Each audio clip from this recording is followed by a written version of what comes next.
శ్రీమన్నారాయణుడు యమధర్మరాజును రమ్మని కబురు పంపాడు. నారాయణుడి దగ్గరకు వస్తున్న యముడు ద్వారం దగ్గర ఒక చిలుకను చూశాడు. ఆ చిలుక వైపు చూసి నవ్వుతూ లోనికెళ్ళాడు యముడు. యమధర్మరాజు నా వైపు చూసి నవ్వాడు. కారణం లేనిదే ఎందుకు నవ్వుతాడు? నాకు చావు తప్పదు అనుకొని చిలుక ఏడవసాగింది. నారాయణుడి దగ్గర నుండి అప్పుడే బయటకు వచ్చిన గరుత్మంతుడు చిలుకను చూసి ఏడుస్తున్న కారణం ఏంటని అడిగాడు. నన్ను చూసి యమధర్మరాజు నవ్వాడు. నాకు చావు దగ్గరికి రానిదే ఎందుకు నవ్వుతాడు అని చిలుక ఏడవసాగింది.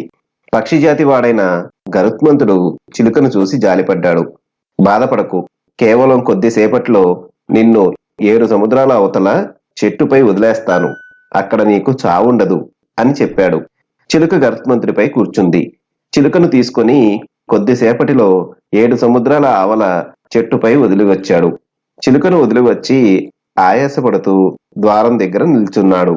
నారాయణుడి దగ్గర నుండి బయటకు వస్తున్న యముడు ఆయాసపడుతున్న గరుత్మంతుడిని చూసి కారణం అడిగాడు. చిలుక విషయం చెప్పాడు గరుత్మంతుడు. ఈ చిలుకకు కొన్ని గడియల్లో 7 సముద్రాల అవతల చావున్నదని బ్రహ్మరాసిన నుదుటి రాత చూసి నేను నవ్వాను. నిజంగా ఈ చిలుక 7 సముద్రాలు దాటడానికే కొన్నేళ్లు పడుతుంది. కొన్ని గడియల్లో 7 సముద్రాలు ఎలా దాటుతుంది? ఇంకా ఇక్కడే ఉన్న చిలుక 7 సముద్రాల అవతల ఎలా చస్తుంది? బ్రహ్మ ఎంత పిచ్చివాడు అని నవ్వాను.